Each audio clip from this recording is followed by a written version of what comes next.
la pregunta es si nos autoriza, doctora, a difundir la conferencia en los medios, en Facebook, y después a dejarla alojada en nuestro canal de YouTube. Por supuesto Este, que sí, con mucho gusto. muchas gracias.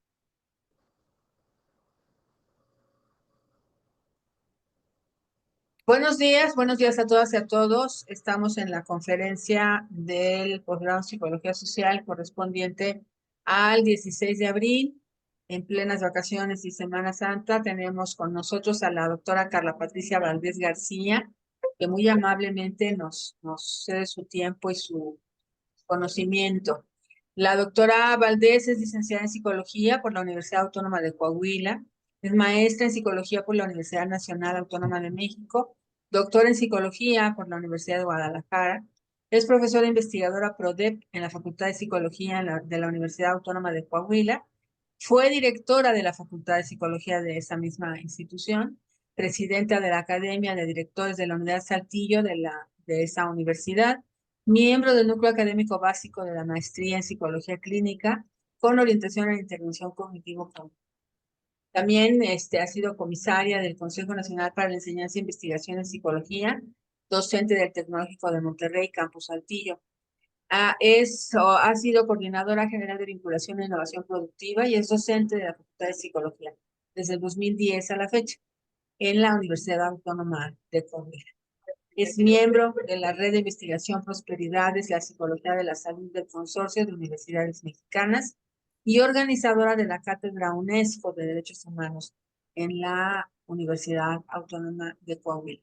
Y ahora nos acompaña con su conferencia Más allá de la desesperanza, análisis del suicidio desde la psicología social. Es un gusto tenerla con nosotros, doctora Carla.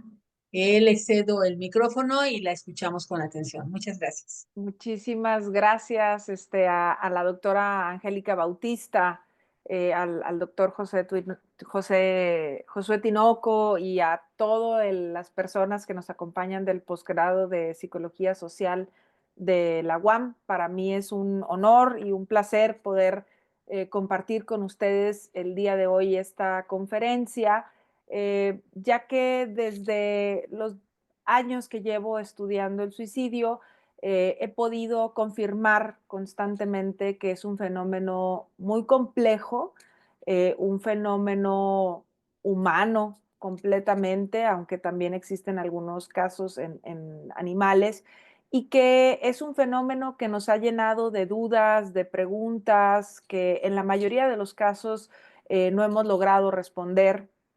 Y estoy segura que muchas personas a lo mejor han visto, han escuchado o les ha tocado saber de algunas frases, ¿no? Por ejemplo, personas que a lo mejor han manifestado que no quieren morir, pero que solamente quieren detener un dolor, un malestar. A lo mejor hay personas que pueden manifestar que a nadie les importa, ¿no? Si dejan de estar en este mundo.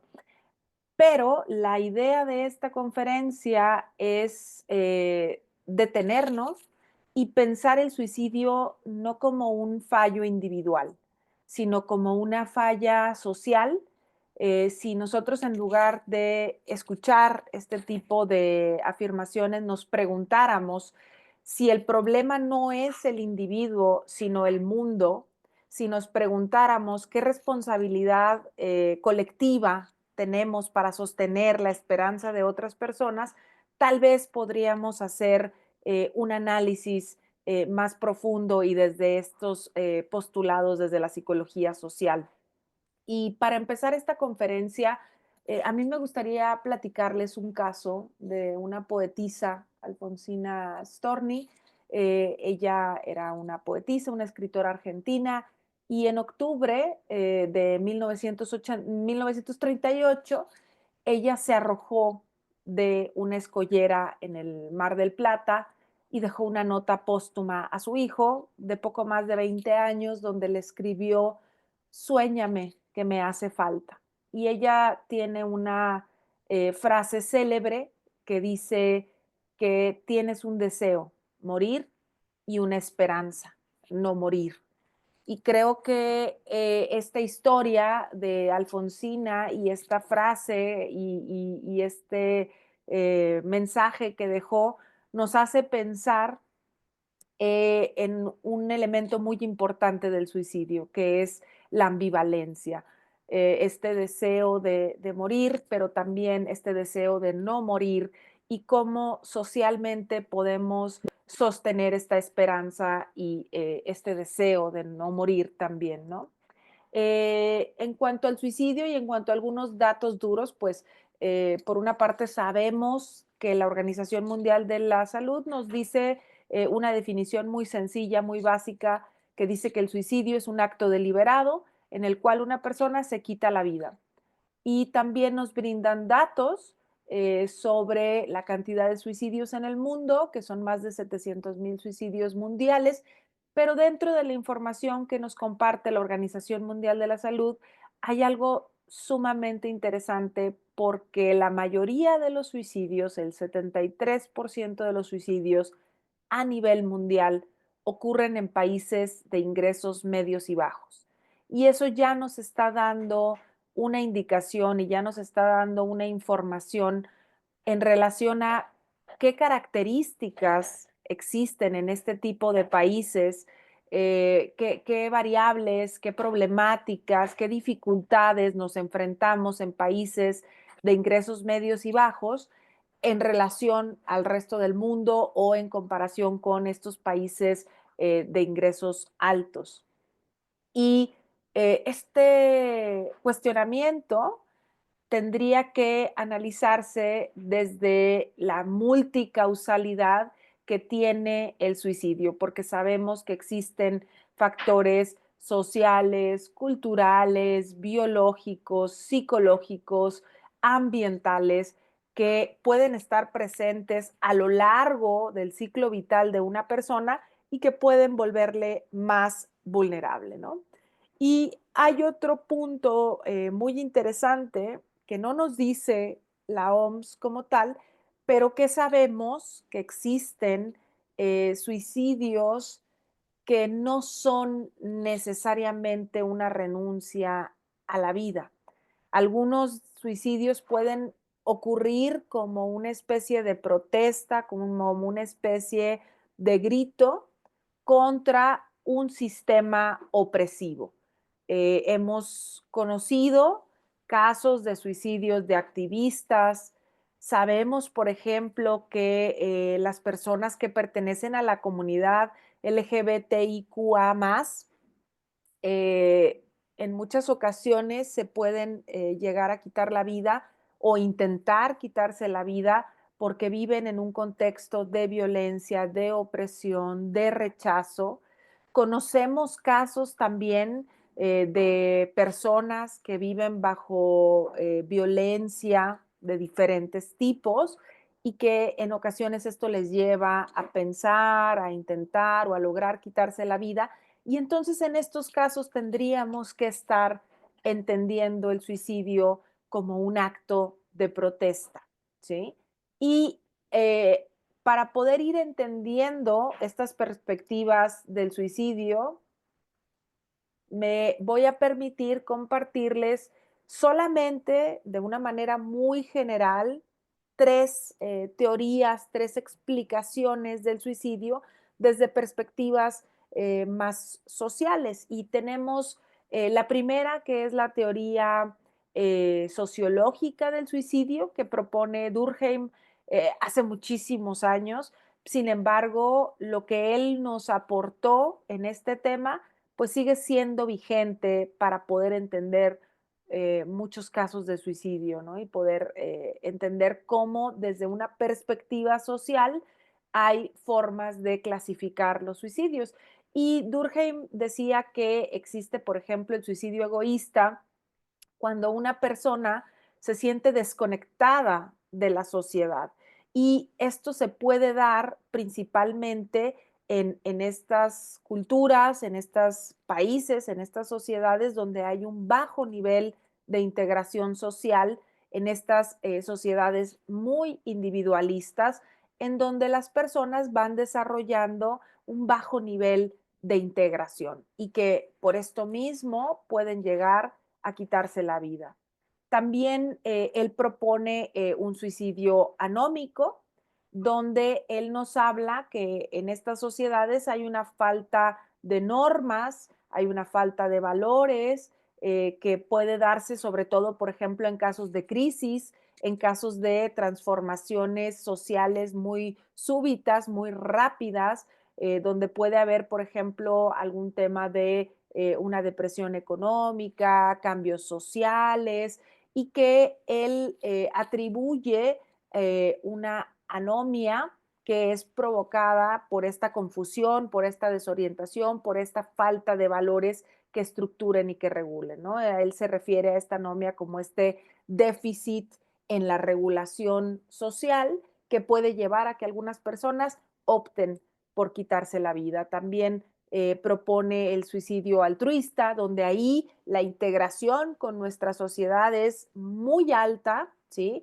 Y entonces las personas llegan a quitarse la vida pensando en el bien de un grupo o en una causa social y entonces por eso optan por esta alternativa. Entonces la persona está demasiado integrada a la comunidad y a veces esto hace que, por ejemplo, pueda haber un suicidio como un ritual o como un sacrificio por honor o por algún valor, algún ideal que alguien se llegue a quitar la vida, ¿no?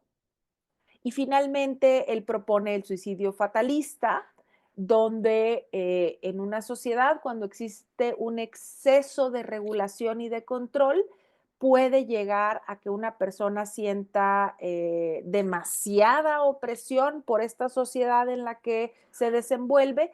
Y esto lo podemos ver, por ejemplo, en momentos históricos o en culturas o países donde hay abuso, donde hay, por ejemplo, cuestiones de servidumbre o de tener algún tipo de personas que son tratadas como si fueran objetos, ¿no?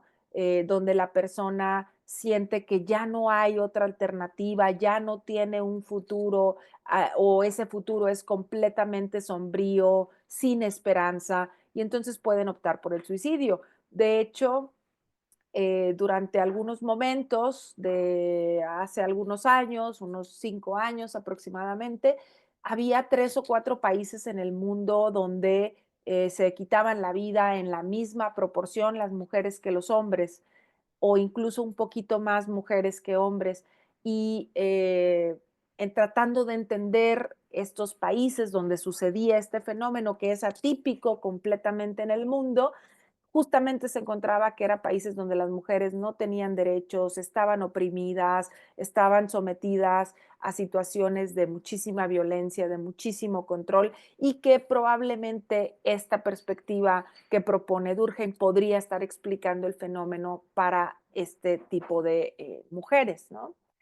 Básicamente lo que nos lleva a entender es que diferentes contextos sociales y diferentes niveles de integración o de regulación pueden llegar a influir en los comportamientos suicidas de las personas. Ahora, esta no es la única explicación sociológica. También tenemos la teoría del escape de Baumeister, y este autor propone 6 etapas o 6 fases que se van atravesando para que una persona pueda llegar a esta desinhibición conductual que se requiere para poder quitarse la vida. Y sobre todo, el elemento social se observa en las primeras fases, porque lo que nos dice Baumeister es que una persona, por ejemplo, que tiene una experiencia en la vida donde él considera que su situación actual está muy por debajo de lo que él esperaba, es una primera fase. Y estar por debajo de lo que la persona espera tiene que ver con las expectativas muy elevadas que tenemos sobre mi rendimiento, sobre lo que yo espero para mi vida, para mi desarrollo, para mi desempeño. Y estas expectativas generalmente vienen dadas de manera social, de manera comunitaria, ¿no? O también pudiera ser que esa situación se presenta muy por debajo de lo esperado porque socialmente existen factores o elementos que no facilitan que una persona se desarrolle en un ámbito laboral, profesional, académico, familiar, etcétera, ¿no?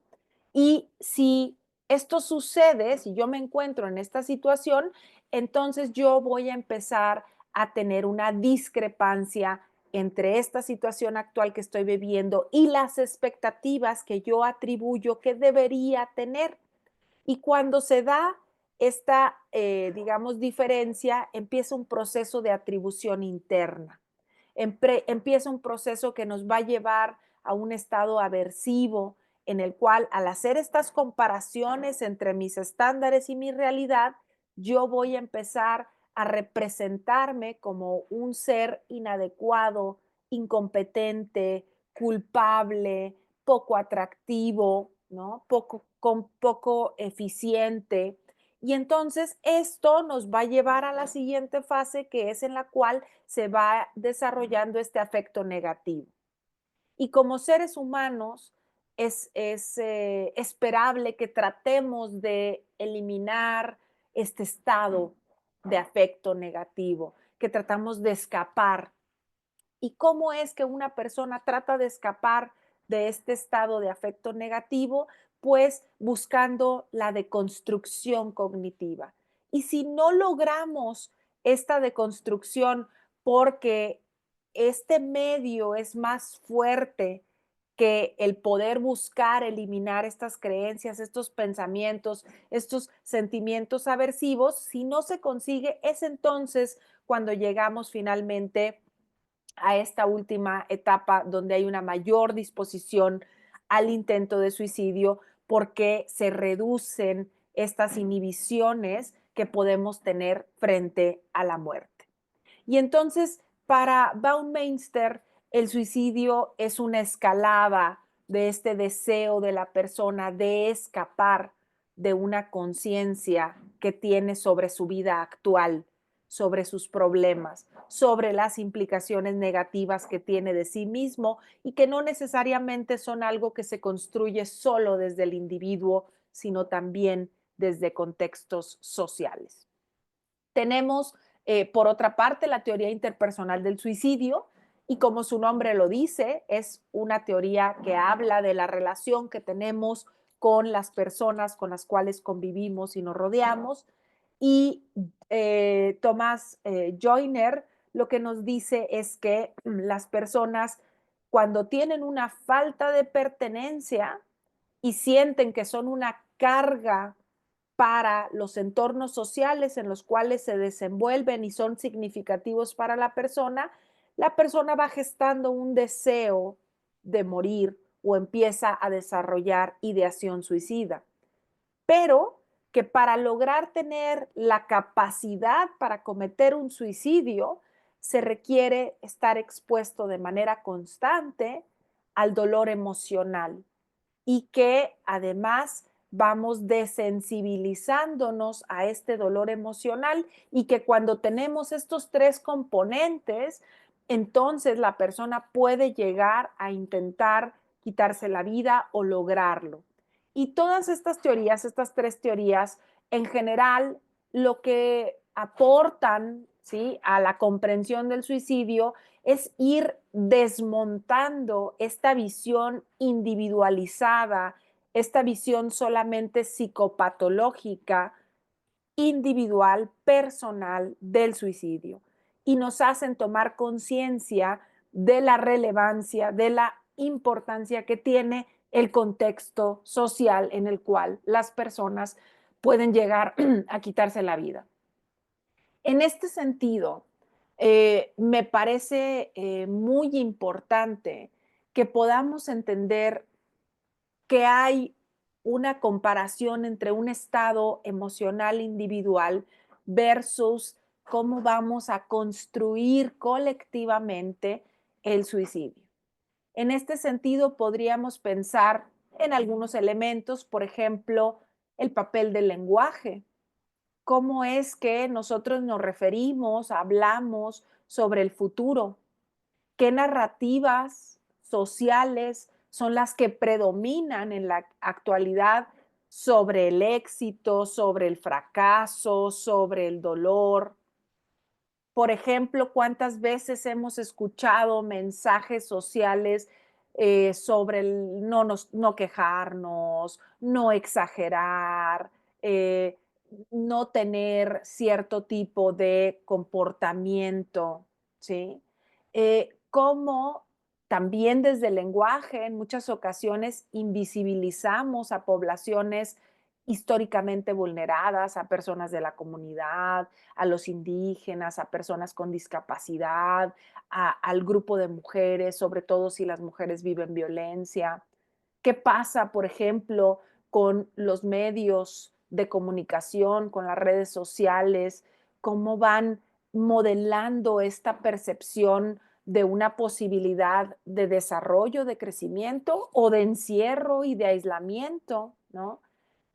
Cómo, por ejemplo, tenemos muchos discursos de meritocracia, que estos discursos lo que generan realmente es una meritocracia tóxica donde le hacemos creer a las personas que tienen que trabajar, que tienen que esforzarse, que tienen que luchar, que tienen que buscar, ¿no? Tener acceso a ciertos logros en la vida, cuando socialmente sabemos que muchas personas no lo van a conseguir o la mayoría de las personas no lo van a conseguir.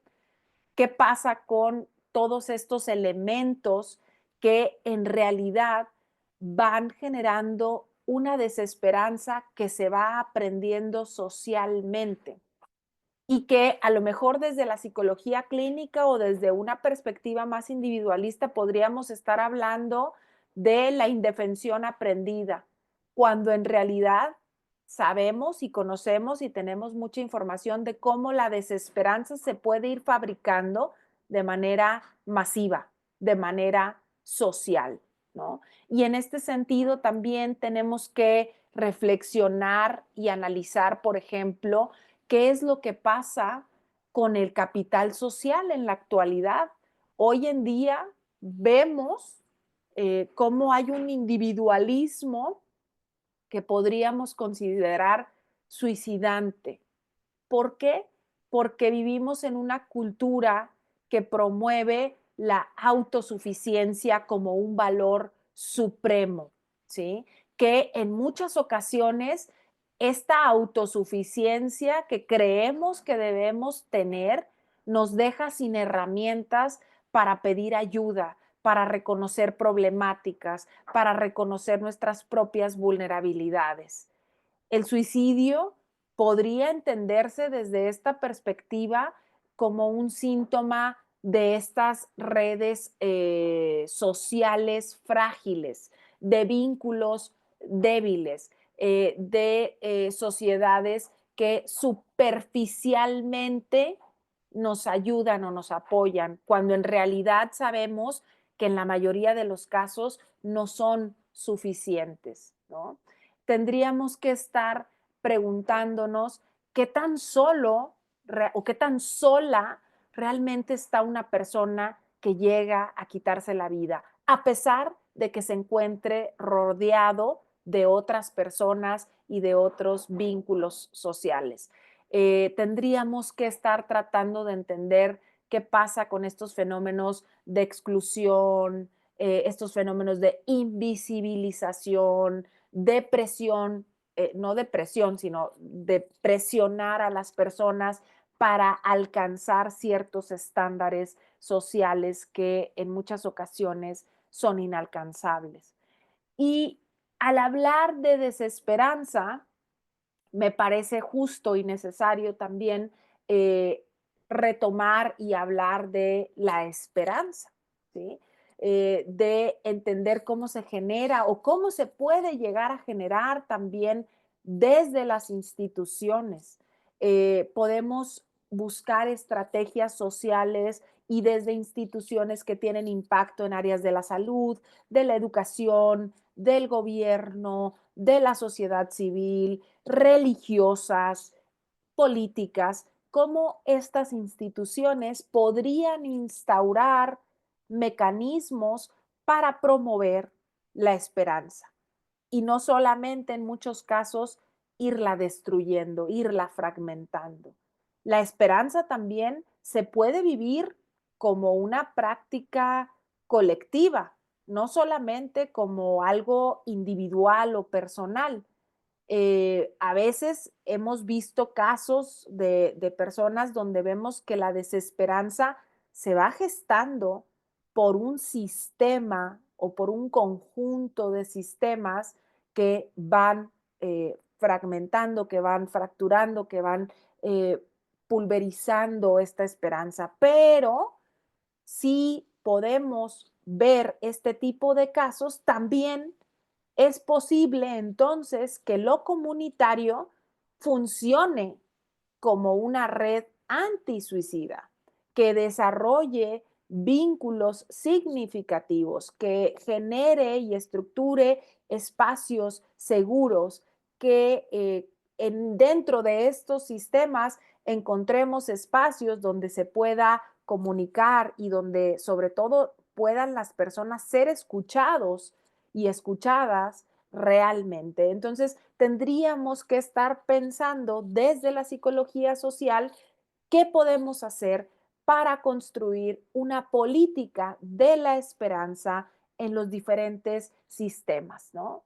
Y en este sentido, creo yo que es importante reconocer que existen resistencias invisibles, ¿sí? Que existe una contracultura de la vida y que podemos nosotros fomentar muchísimos elementos desde la contracultura entendida como este movimiento social y cultural que desafía, que se opone a los valores, a las normas, a los modos de vivir que son predominantes en una situación y que propone también alternativas o que propone formas culturales de expresar, ¿no? Y en donde podemos buscar cuestionar el status quo que actualmente tenemos en sociedades individualistas, capitalistas, mercantilistas, y que podemos promover la libertad individual y social desde la creatividad, desde un cambio social, desde una alternativa para la prevención del suicidio. Y existen muchos ejemplos de microactos de resistencia vital, lo podemos ver. No quise poner aquí algún meme o algo que pudiera a lo mejor resultar sensible, pero lo podemos ver incluso desde el humor negro, desde el arte, desde diferentes tipos de arte, pintura, música, escritura, el arte marginal, ¿sí? Lo podemos ver también en actos solidarios, donde somos testigos de ternura compartida o de cómo desde la cultura podemos ir promoviendo el cuidado, el autocuidado. Podríamos hablar del suicidio no solo como un problema, sino como este umbral, este fenómeno que nos permite hablar de cómo podemos resistir y cómo podemos desarrollar resistencias sociales. Podemos ver, por ejemplo, que la sobrevivencia de todas las personas que estamos aquí, que estamos escuchando, que estamos interesados en este tema, no es solo un acto de debilidad o no necesariamente es un acto de debilidad, sino un acto de rebeldía. La vida puede ser un acto de rebeldía en una sociedad que me bombardea con desesperanza de manera constante, ¿sí? Y entonces, en este sentido, yo creo que el suicidio no solo es una cuestión de una mente rota. Tenemos que reconocer que en el suicidio hay vínculos rotos, hay sistemas rotos, hay sociedades rotas. Y por otra parte, tenemos que ver que no es la prevención del suicidio, no tiene que ser sobre evitar muertes, tiene que versar o tiene que enfocarse en hacer vidas vivibles.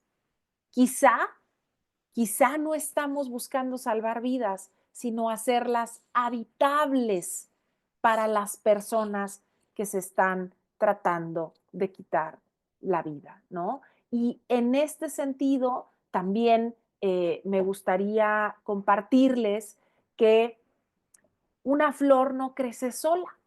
Y si una flor no crece sola, si necesita del aire, de la luz, de la tierra, del sol, mucho menos una persona o un individuo puede crecer y puede nutrirse y puede fortalecerse sola o solo, ¿sí? Y en este sentido, no solamente los profesionales de la salud mental pueden aportar a la prevención del suicidio. Todas y todos podemos ser un punto de apoyo para otras personas. No es tarea de una sola persona salvar al mundo, encontrar una teoría que logre resolver todas las dudas, todas las interrogantes, pero tal vez sí podemos ir cada quien desde nuestra área, desde nuestro conocimiento, desde nuestras relaciones interpersonales, sosteniendo un pedacito del mundo para mí o para otras personas que me rodean y que esto realmente puede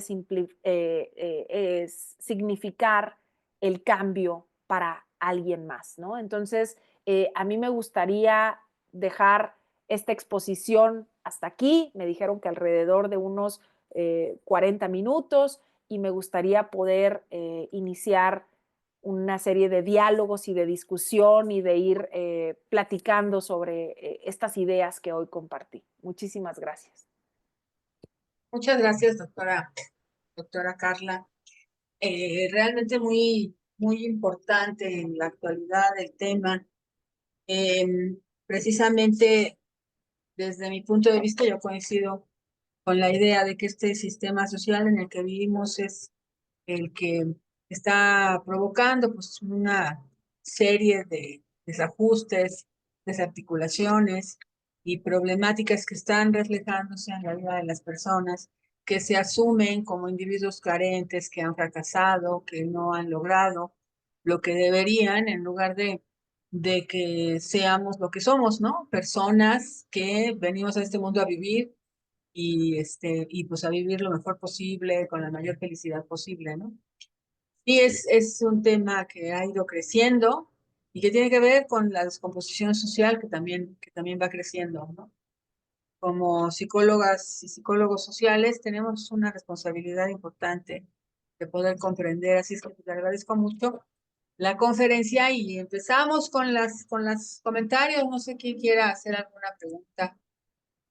Doctora, en lo que alguien estructura, a lo mejor hay algún comentario, algo que nos quiera compartir o preguntar, me gustaría retomar esto que nos dice porque me parece muy importante reconocer que cuando sabemos, por ejemplo, de un caso de una persona que se quitó la vida o que intentó quitarse la vida, eh, ya llegamos muy tarde.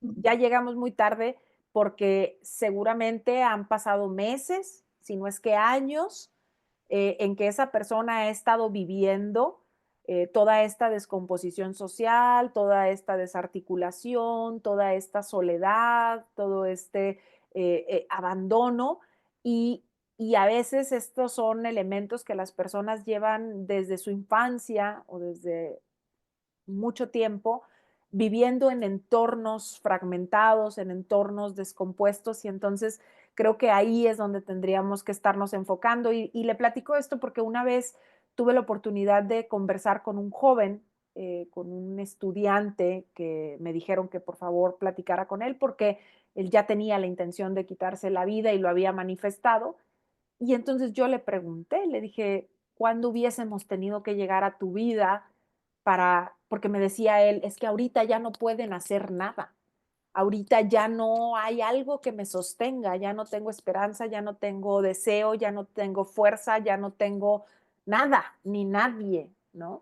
Y entonces él me decía, yo le pregunté, ¿hace cuánto hubiéramos tenido que llegar a ti para poderte ayudar? Y me dijo, hace 5 años, cuando empecé a perder primero falleció su padre y luego empezó a tener dificultades económicas, no tuvo acceso a recursos, no tuvo acceso a educación, su familia empezó a desintegrarse por esta necesidad económica tan fuerte, ¿no? Y entonces, por eso creo yo que sí tenemos que reflexionar en toda esta parte social, porque desde la clínica, desde los medicamentos, desde la psiquiatría, desde la parte individual, seguramente no vamos a tener grandes avances, ¿no? Entonces, le agradezco muchísimo esta reflexión que nos compartió. Gracias, doctora Sí, Angélica.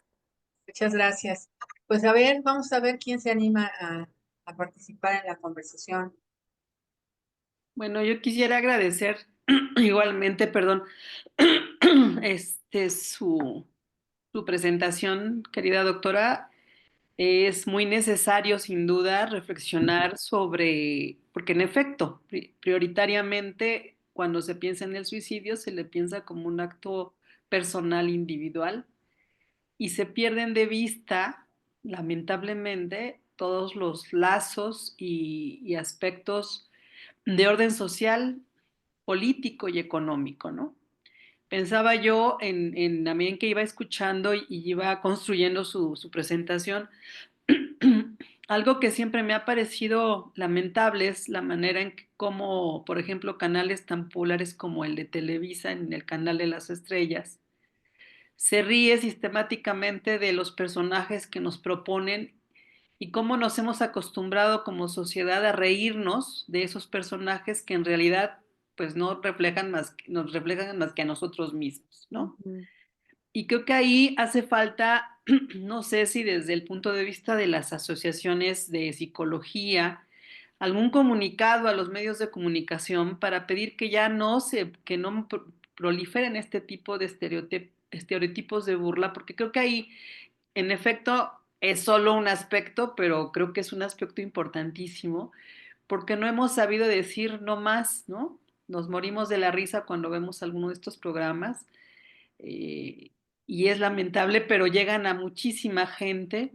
Y creo que ahí hay solo un ángulo pequeño, ¿no? Obviamente, pues el tema es mucho más amplio, pero justo creo que tiene que ver con esta, ustedes disculparán, yo a mis estudiantes les digo que somos unos analfabetas, ¿no? Que somos ignorantes. ¿Por qué, profesora? Porque no conocemos nuestras emociones, Ujú. porque a veces les preguntan a ustedes mismos, ¿y cómo estás? Pues no sé, me siento raro, como que no sé bien si voy, si vengo, y no sabemos decir nada, al final cantinfleamos, ¿no? Y eso es muy común, y no tenemos la capacidad para reconocer incluso nuestras propias emociones o estados emocionales, ¿no? Creo que ahí hay otro ángulo en el que quizá en términos generales, las organizaciones de psicología podrían, porque no es un problema individual, sino es un problema más amplio, podrían o deberíamos ya proponernos intervenir de alguna manera, señalando y ayudando y generando material que facilite. Ya hay en los niños, entiendo que ya para los niños hay mucho material que les ayuda a conocer un poco, identificar, a reconocer sus emociones, aunque no sé si el hecho de que exista significa que ya lo puedan hacer. Pero en los adolescentes y en los jóvenes universitarios con los que trabajamos también es una necesidad, ¿no? Me parece.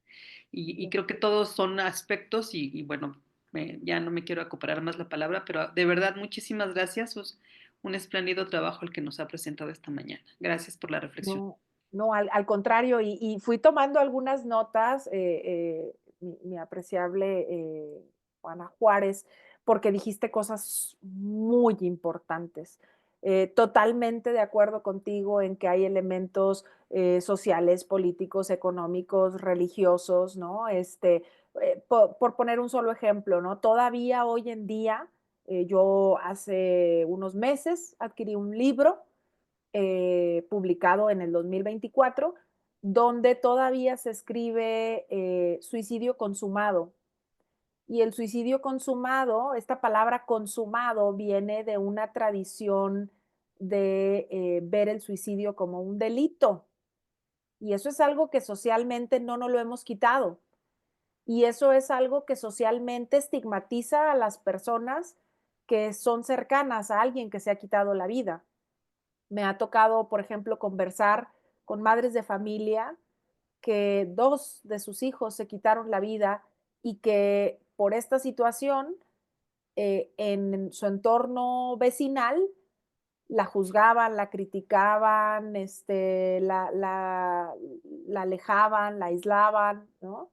Porque entonces si sus hijos se quitaron la vida es que ella es una mala madre, pero no pensamos que somos una mala sociedad, que como bien dices, desde medios de comunicación con una amplia difusión nacional, vamos creando, vamos generando estereotipos, prejuicios, estigma, y generalmente hacia poblaciones vulnerables, hacia poblaciones que al verse identificados con alguien que va a recibir burla, que va a recibir rechazo, que va a recibir algún tipo de situación negativa, pues cómo me identifico yo positivamente con alguien, cómo me siento orgullosa de ser lo que soy, de vivir como vivo, de tener lo que tengo, ¿no? Y entonces, esto es un problema con raíces muy profundas y que definitivamente creo yo que tenemos que ir cambiando y que como bien comentas,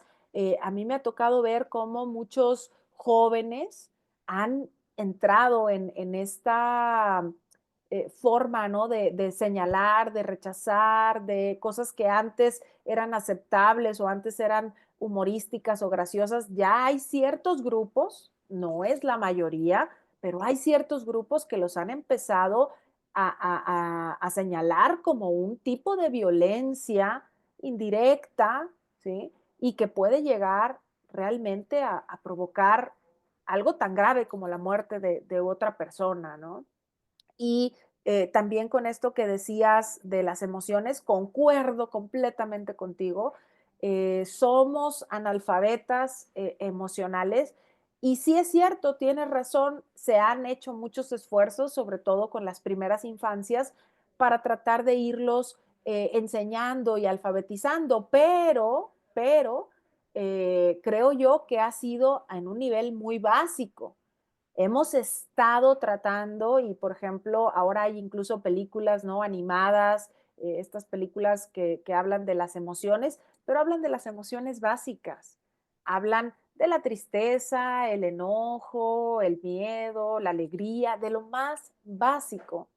Y en una ocasión me tocó debatir con unos colegas que también son expertos en el tema del suicidio y ellos me hicieron una pregunta muy interesante y muy complicada y me decían, Carla, ¿tú qué emoción crees que es de las más frecuentes o de las más comunes en los casos de personas que tienen algún tipo de comportamiento suicida?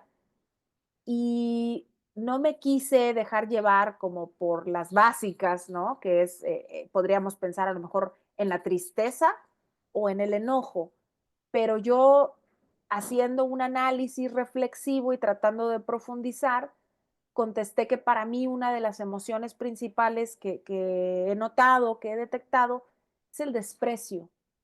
Y es el desprecio ya sea hacia el mundo en el que vivo, hacia las expectativas que me son impuestas, hacia otras personas, o también un autodesprecio, ¿no? Y que va vinculado con eso en el mundo, en la sociedad en la que yo también estoy inserta, ¿no? Entonces creo que con tu comentario, con tu aportación, nos llevas a reflexiones muy interesantes, muy importantes, y te agradezco muchísimo tu comentario, mi estimada Juana.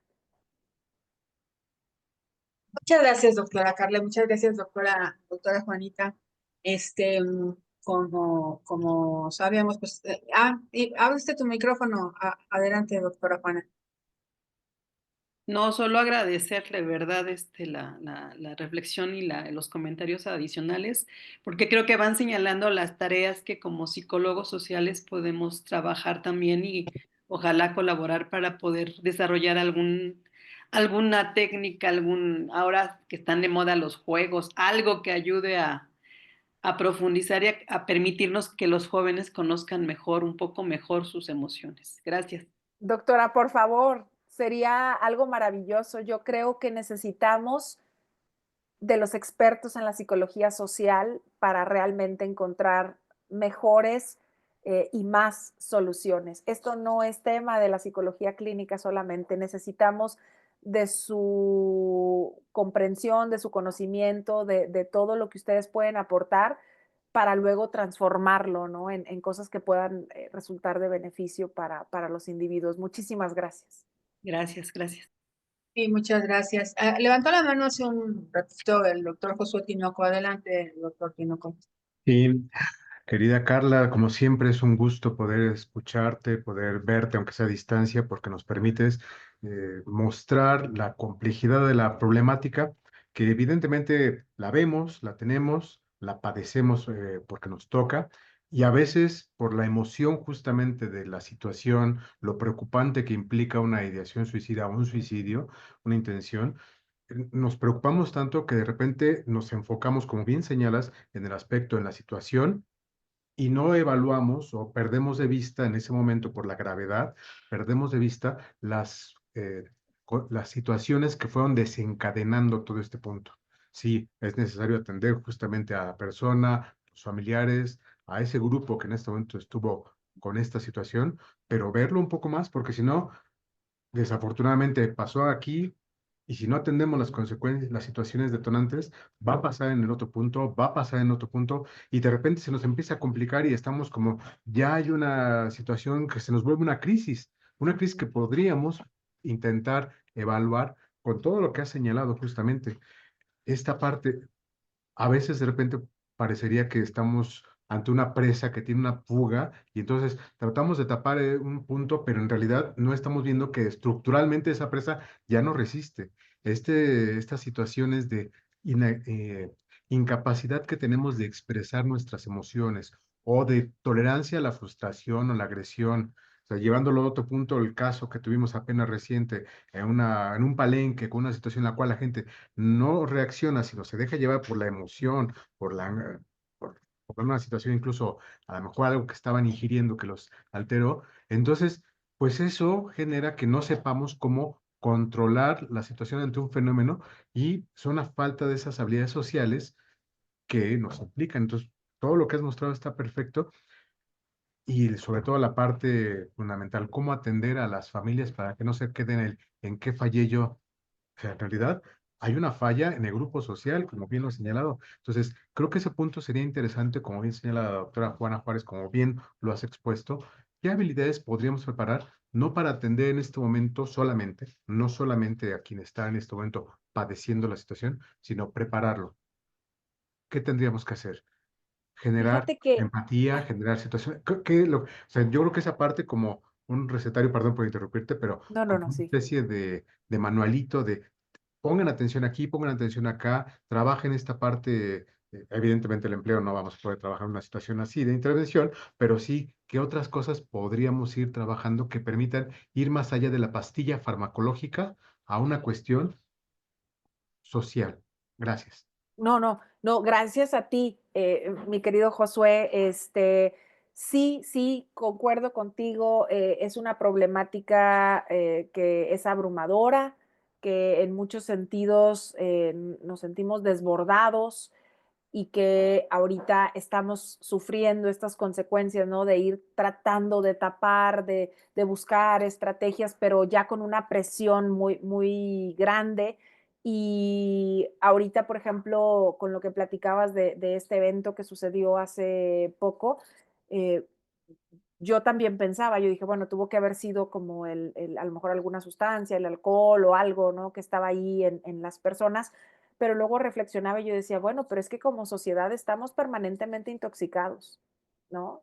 Permanentemente, digamos, obnubilados por muchas cosas, no solamente por una sustancia alcohólica o química, o no, son muchos elementos los que nos han mantenido en este estado y que justamente existen algunas estrategias que tenemos que difundir, que tenemos que compartir y que ojalá y que lleguen a cada vez más personas. Por ejemplo, yo te platico que desde la psicología clínica, cuando una persona llega a un consultorio y dice, oye, es que tengo ideación o he tenido un intento de suicidio, lo primero que te recomiendan, y esta es una recomendación internacional, es desarrolla un plan de seguridad, ¿no?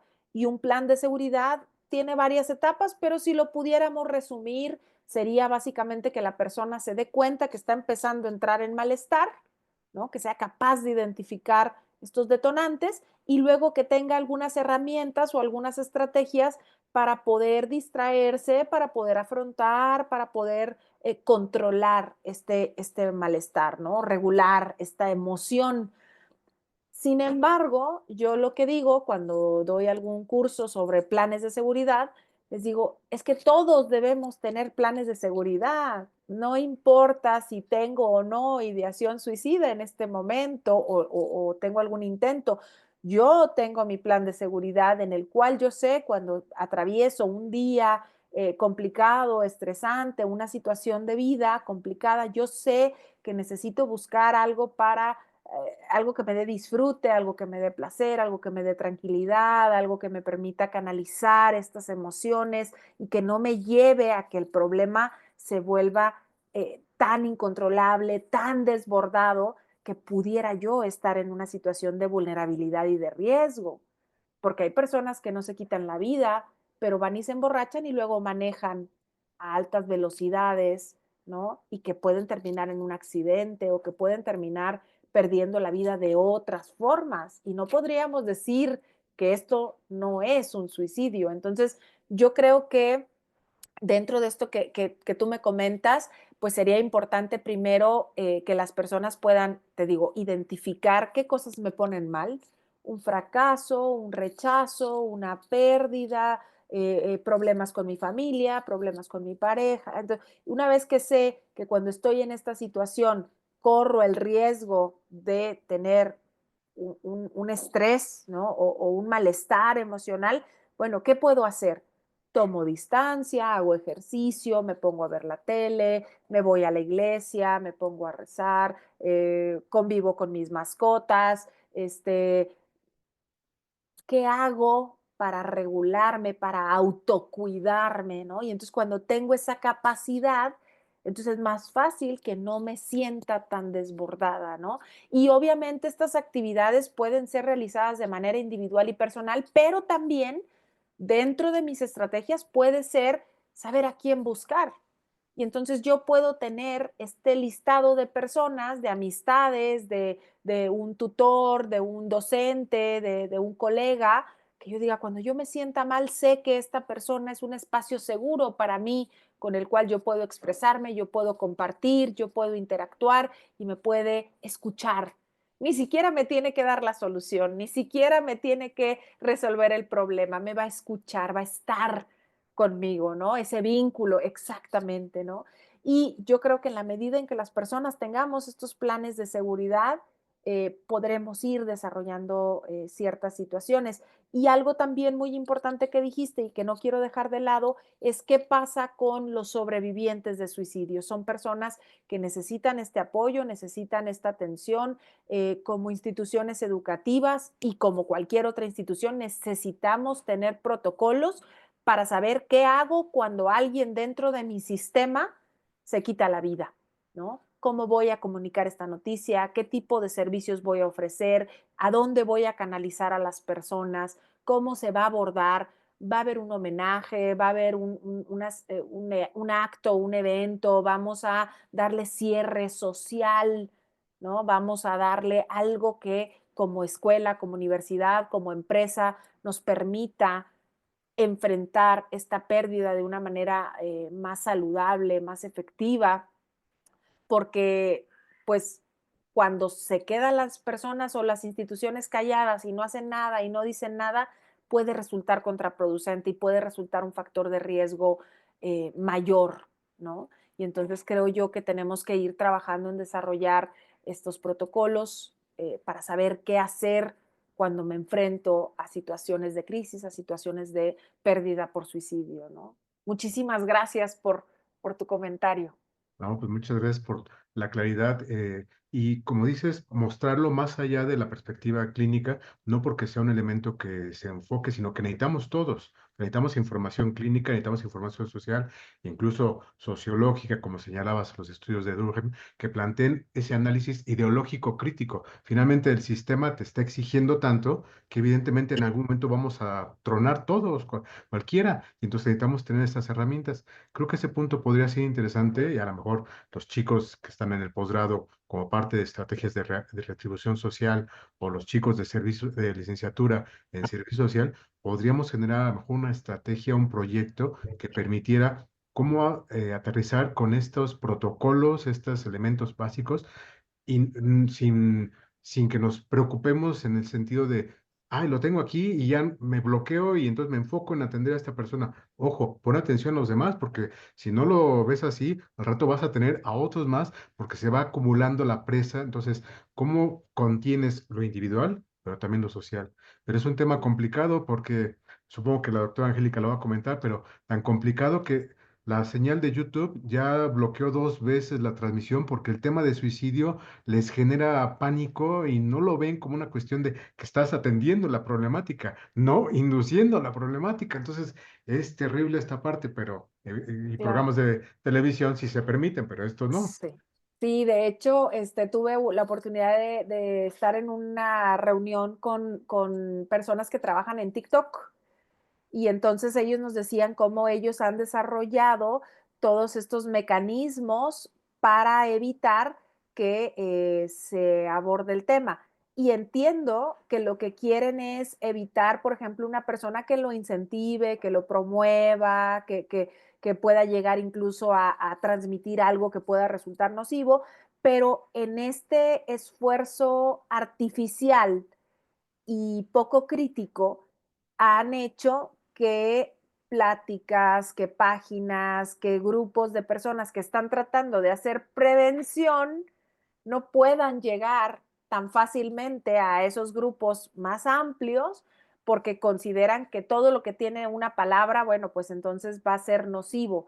Y cuando se ha demostrado que hablar sobre el tema no lo promueve, lo previene, ¿no? Y entonces ahí hay una serie de retos, ¿no? Que yo creo que justamente si unimos fuerza y si trabajamos desde proyectos que involucren a especialistas de diferentes áreas, de diferentes corrientes, de diferentes perspectivas, podremos tener más efecto y resultado positivo, ¿no? Y ahorita que platicabas cómo tiene este impacto a nivel social, una cifra que no compartí aquí, por cada persona que se llega a quitar la vida, se estima que más o menos van a verse gravemente afectadas en su estado emocional alrededor de 135 personas, conozcan o no a quién falleció.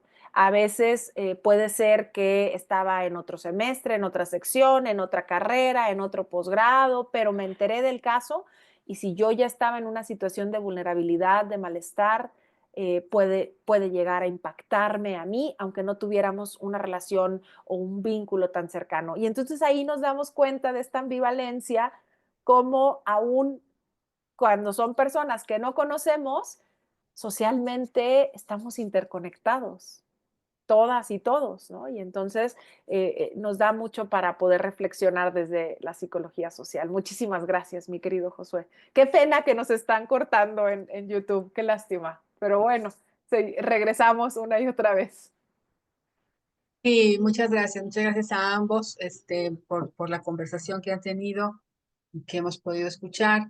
Efectivamente, nos volvieron a bajar, nos bajaron la conferencia cuando arrancó, y lo volvimos a intentar y nos volvieron a bajar. Eh, son eh, pues ya algoritmos muy definidos los que tienen para poder decidir esto se baja, ¿no?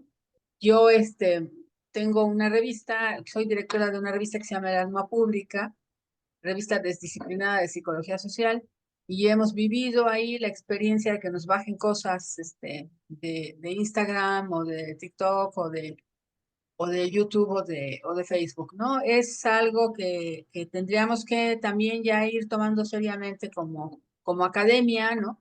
De poder tener una posición frente a todas estas plataformas para poder decir que lo que nosotros hacemos cuando participamos en una plataforma es serio, es estudiado y es académico y tiene la intención de comprender y de aportar a la sociedad, no de dañar, ¿no?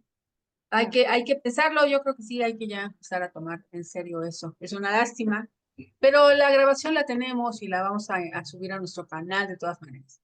La editamos, le vamos La cortando vamos a ahí. arreglar y la vamos a subir al canal de YouTube. Oye, doctora, de haber sabido, hubiera utilizado la estrategia que usan en muchas redes, ¿no? Que dicen ahora que se desviven para no tocar la Claro, palabra, y esas claro. personas que lo mencionan de esa manera, aunque estén haciendo un chisme, un rumor o algo que puede ser nocivo, Ajá. esos videos no los bajan, ¿verdad? Entonces, Sí, bueno, trabajan los algoritmos de manera muy cuadrada. La inteligencia artificial no tiene inteligencia y tampoco los algoritmos que bajan los videos, ¿no? así es. Bueno, se asomó el doctor Octavio Nateras, así es que supongo que va a tomar la palabra. Adelante, Octavio.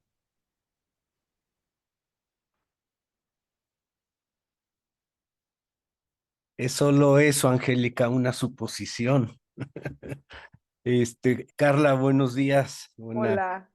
Eh, Llegué un poquitito tarde a la plática y bueno, me llamó la atención desde el título. Entonces no tengo así como estructurada algo, sino son más bien como ideas sueltitas. Lo primero es esta noción de desesperanza, ¿no? Que por ahí también la tocaste. Bueno, evidentemente está el texto el clásico de Seligman, ¿no? Sobre la incapacidad aprendida o la desesperanza, dependiendo de la traducción. Y efectivamente ahí hay toda una manera de, si bien el origen de ese modelo surge en el conductismo y justamente como la moneda, el reverso de la moneda de todas las situaciones o condiciones de reforzamiento, a mí me quedó claro prácticamente desde que leí el texto, pues que había condiciones sociales, contextuales, muy particulares que determinan en algún sentido el aprender y el generar expectativas hacia la vida, hacia la existencia, en la existencia, ¿no? Muy concretas, ¿no? Naturalmente el tema del fatalismo ya como noción más sociológica o psicosocial es relevante, ¿no? Y cómo se va adquiriendo o se va incorporando en términos también de los discursos o narrativas de los espacios sociales en los que estamos, ¿no? Entonces, bueno, evidentemente a mí me llamó mucho la atención la manera en cómo lo fuiste abordando, estos planteamientos de Durkheim para acá. Y en algún momento me planteé bueno, el tema del suicidio es algo muy dramático, en términos personales siempre me toca de alguna manera. Eh, y a final de cuentas es una de las expresiones, en algún sentido, quizá de mayor libertad que pudiera tener el ser humano, pero por otro lado, no deja de ser una condición que pudiera ser interpretada como una limitación en cuanto a la perspectiva, ¿no? Entonces la noción al revés de la esperanza me parece crucial. De hecho, algunas de las pláticas sobre suicidio siempre termina uno con el alma o el espíritu así como golpeado o constreñido. Y acá no, yo terminó la conferencia, no digo que pero esta posibilidad de verlo al revés, ¿no? Si el suicidio, a final de cuentas, puede suponer eh, el, el cúspide de la desesperanza en una persona, en un individuo, pues justamente la posibilidad contraria está, ¿no? En términos de esto. Y me acordé así rapidito del texto de Pablito Fernández, de la afectividad colectiva, en donde al final prácticamente del libro tiene un capítulo en donde desarrolla el tema de la esperanza y la esperanza entendida como esta perspectiva que tiene esta también cuestión agridulce, ¿no? O sea, la esperanza muere al último, en términos de que, bueno, esto también puede suponer estar esperando algo que nunca va a suceder, ¿no? Y que genera a lo mejor otras perspectivas de desarrollo. Y la esperanza entendida como esta posibilidad de futuro, pero además, y me acuerdo del texto de Pablo, pues la esperanza es la séptima calamidad, ¿no? O esta tragedia de la caja de Pandora, ¿no? Entonces, tiene esa peculiaridad. Entonces, bueno, ¿a qué me quiero referir? Pensaba, está bien, evitar el suicidio, ¿para qué?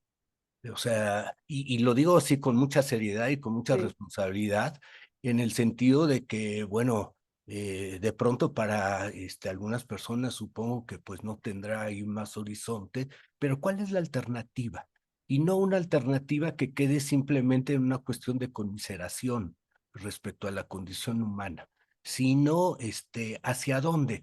Y entonces pienso, suelto en la generación de cristal, la depresión como condición psicopatológica del espacio cotidiano, la fragilidad en las construcciones de las identidades, ¿no?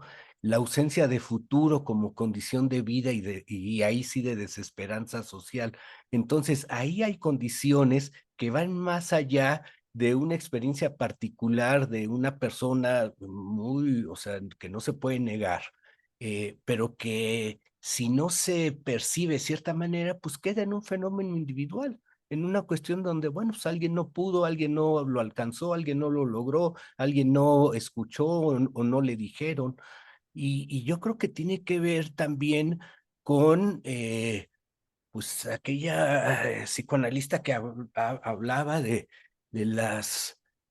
de cómo los contextos culturales y sociales, y no solo desde perspectivas clínicas, pues generan ánimos, ¿no? Y estados y condiciones. Y ahí están los textos de Pablo Fernández en esta parte de que la sociedad traduce, a final de cuentas, pues lo que tiene que ver con, en lo cotidiano, las experiencias de vida, cualquiera que ésta sea, ¿no? Entonces, yo más allá de pensar, o sea, a mí me sirve mucho como ubicar toda esta problemática contemporánea, porque si uno no entiende ciertas condiciones de índole estructural, a final de cuentas se pierde uno y piensa que es una cuestión de mero voluntarismo o algo que a mí, y esto tiene que ver conmigo, que me choca mucho en estos temas es como los manualitos, ¿no? De que hay que seguir. Entiendo que sí, que hay estrategias de prevención, hay protocolos y todo, pero pareciera que la solución es, no, pues falta nada más hacer esto, tenerlo apuntadito, ir palomeando, y no, o sea, hay una condición de trabajo que va más allá y que no, porque a final de cuentas se le deja otra vez al individuo, ¿no? Entonces es cuestión de que estés atento y de que te procures a ti, ¿no? Cuando no hay condiciones sociales para ello. Y finalmente, la última reflexión que quisiera hacer y que también por ahí lo mencionaste, eh, pues el tema del impacto que a las infancias tempranas, a los púberes y a los jóvenes, frente a la exposición ante los medios, las redes sociales, la inmediatez de lo que se propone, ¿no? Consumar la expectativa en el momento, sin una preparación para poder enfrentar otro tipo de retos o de condiciones que no necesariamente son de resolución inmediata. Y entonces a mí me preocupa mucho y lo veo en espacios de secundaria, de preparatoria, la violencia terrible a través de los medios y que está mucho socavando la identidad, la presencia individual de los individuos frente a las expresiones externas que los vulneran de una manera impresionante, ¿no? Entonces, yo no preguntaría qué hacer, sino en todo caso, ¿qué tendríamos, en qué tendríamos que estar pensando, reflexionando para poder entender de otra manera esta problemática, ¿no? Y bueno, te agradezco mucho la intervención. De pronto vi el título y dije, hay otra más sobre suicidio, pero no, qué bueno que me, que Angélica nos acabó de invitar al final, yo me acababa de desocupar de algo. Y bueno, te aprecio mucho, la verdad es un esfuerzo interesante y sí hay que cambiar las perspectivas de comprensión, porque si no, no acaba uno de entender nada. No, Gracias. doctor, muchísimas gracias por todas sus reflexiones, por sus análisis, por sus comentarios. Creo yo que tocó puntos muy importantes. Ya anoté yo aquí el dato del autor porque no he tenido el honor de poder leer el texto del doctor Pablo y lo voy a buscar porque ya me dejó usted con mucha curiosidad y con mucho interés. Espero poder conseguirlo. Y sí, definitivamente hay cosas que yo creo que justamente tenemos que estarnos cuestionando porque, por ejemplo, ahorita que usted comentaba sobre este tema de la desesperanza, de la depresión, yo no sé si a ustedes les ha tocado llevar a cabo en la universidad algún tipo de encuesta, algún tipo de sondeo, algún tipo de tamizaje, pero lo que yo he visto en mi universidad acá en Coahuila y en otras que me lo han compartido, es que pareciera que la depresión ya no es, o la sintomatología depresiva o la desesperanza, ya no es como si fuera un diagnóstico, es como el pan de todos los días, como que ya es, no es, algunos manifiestan sintomatología, sino la gran mayoría, pareciera que es la sociedad deprimida, ¿no? O esta generación deprimida que seguramente tendrá que ver con muchísimos fenómenos como el que usted amablemente nos comenta y reflexiona, el tema de la inmediatez, el tema de la violencia, el tema de cómo se van desarrollando y estructurando estas primeras infancias. Y eso por una parte, ¿no? Por otra parte, nos platicaba usted del tema de cómo el suicidio también puede ser el mayor acto de libertad. Concuerdo completamente y confieso que yo cuando trabajo con una persona desde el ámbito clínico que tiene algún tipo de comportamiento suicida, siempre trabajo desde esa libertad de vamos a ver cómo estás, cómo te sientes y al final tú decides lo que tú quieras y será correcto lo que tú decidas, ¿no? Y hubo un joven que una vez llegó a su segunda consulta y me dice, Carla, dicen mis amigos que estás loca, que no venga contigo, que no regrese contigo porque tú no me dijiste que está mal que me quiera quitar la vida. Le dije, es que eso no es algo que yo puedo decidir.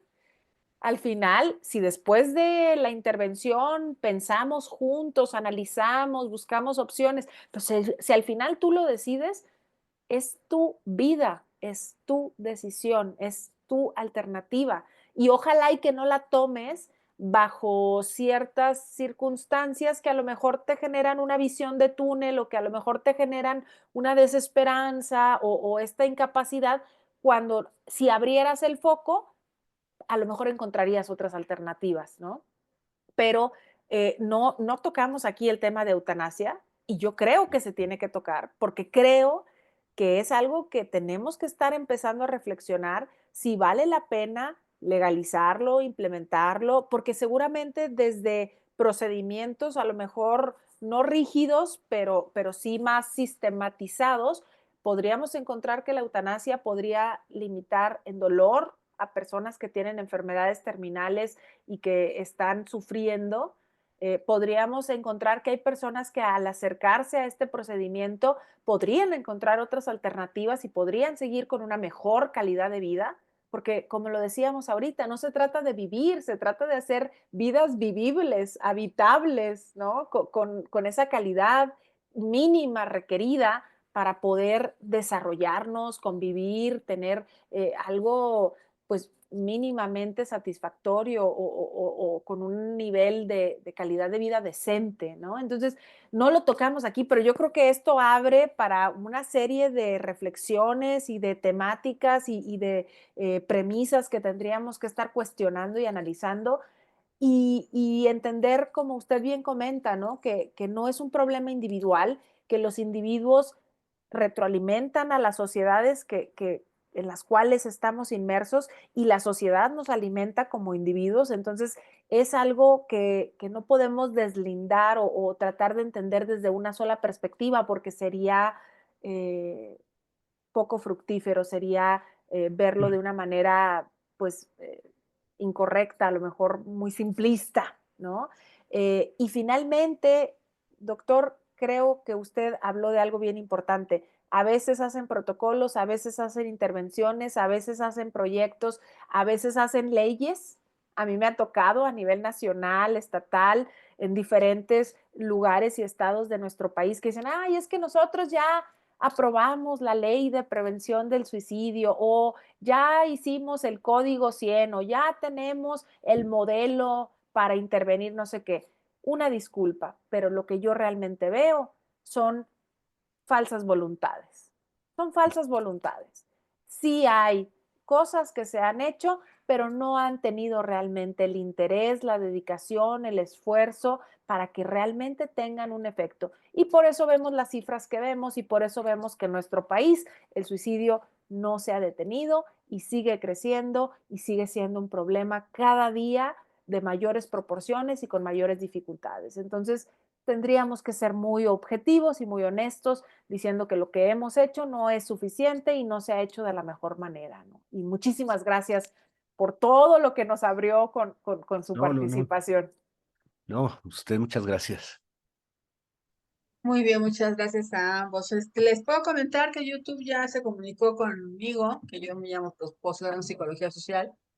Entonces, ya se comunicó con 2 mensajes, uno diciendo que se ponen en contacto conmigo porque la comunidad de YouTube, como creadores, usuarios y personal de YouTube, han expresado preocupación por mi seguridad o mi bienestar después de ver que he subido contenido sobre temas relacionados con el suicidio o las autolesiones. Y aquí viene el video y el nombre del video, más allá de la desesperanza, análisis del suicidio desde la psicología social. Y luego me echan un choro acá de si tú tienes necesidad, pensamientos suicidas, queremos que sepas que... El otro, es nada más Platícanos. la Están información. preocupados, qué bueno. Hola, posgrado Psicología Social Guami, parece que tu video no cumple nuestras normas de la comunidad, por eso lo retiramos. Y bueno, al final dice, si consideras que esto, crees que nos hemos equivocado, pues comunícate, ¿no? Ya me estaré comunicando para expresarles que su preocupación no tenía ningún sentido. Yo estoy convencida, y nada más quiero comentar esto, estoy convencida que los seres humanos venimos a este mundo para hacer 2 cosas, solo 2 cosas, únicamente 2 cosas. Ay, tan poquitas. Ser lo más felices que podamos, lo más felices que podamos. Y la otra, dotar de propósito a la vida propia. Como sea, en la actividad que sea, siendo lo que sea. Eso es lo que yo estoy absolutamente convencida de que tenemos que hacer los seres humanos. Ya lo demás, pues es lo de menos, ¿no? Porque nadie se lleva nada, nadie se lleva nada. En fin, es un comentario final para Yo agregaría una tercera, a Angélica. ver cuál No tercera. jorobar al prójimo. Ah, es buena, es buena. Eso. Sí, tienes razón, tienes razón. Bueno, Bueno, pues no sé, son las 12:23. ¿Algún comentario, Angélica, doctor Tinoco, doctor sí, Nájera? A ver, Josué. creo que para complementar lo de los libros, no sé si también si Carla estoy revisando un texto que se llama Sedados, cómo la crisis del capitalismo moderno creó las crisis, cómo el capitalismo moderno creó la crisis de salud mental. Es un texto interesante porque retoma justamente cuando aparece el concepto más fuerte de depresión y lo vincula, eso habría que revisarlo con elementos más psiquiátricos de la perspectiva médica, como la aparición de cierto tipo de medicamentos eh, permitió o incentivó, por llamarlo de alguna forma, incentivó que se esparciera el concepto que ya existía de depresión. Se fomentó como diciendo, ah, mire, eso que usted tiene seguramente es depresión, pero aquí tenemos esta pastillita que le va a ayudar. Y entonces se volvió un elemento de mercado, justamente de crisis, pero ante una situación que ya existía. Entonces, y se incentivó y entonces ahora todo el tiempo tenemos que tener una pastillita que nos ayude. No quiere decir que no recurramos a pastillas. Lo que me refiero justamente, y como señala el texto, que apenas lo voy avanzando, no lo he terminado, pero creo que sería interesante, así como lo plantea Octavio, el otro texto de Pablo. Por cierto, Octavio, ¿cuál era el texto? Las afectividades colectivas. Afectividades colectivas. Está en Taurus, si no me equivoco. Ah, el de afectividad colectiva, sí. Sí, afectividad colectiva. Ok. Pero entonces, igual este texto, estaría padre, es una revisión que lo pudiéramos comentar en otro momento, en otra plática, para hablar justamente de qué tanto de las preocupaciones que tenemos reales, normales, o todo este punto, nos lo está generando justamente el sistema y pues estamos simplemente paliando una situación que debería atenderse más a profundidad. Entonces, una reflexión crítica sobre el punto. Entonces, todo lo que ha señalado ha sido muy ilustrativo y nos invita justamente a generar este tipo de elementos este protocolo que deberíamos tener todos para la vida cotidiana, no solo hasta que pasen ese punto, digo, 5 años, qué terrible esa persona, todo lo que tuvo que haber padecido 5 años para que al final se pudiera expresar. Entonces, y seguramente hay personas que lo llevan más tiempo, que están ahí padeciendo. El Parque Delgado es otro que ha trabajado también puntos, por ahí te etiqueté una parte justamente. Pero bueno, muchas gracias. Gracias. Anotados aquí todos los libros. Muchísimas gracias. Bueno, el doctorante Edgar no se ha animado a hablar, pero ya nos escribió en el chat. A propósito de la recomendación del doctor Josué, también está el libro de Happy Fields in America. Entonces, creo que no sé qué está pasando en mi pantalla. Bueno, una recomendación de un libro. Muchas gracias, Edgar.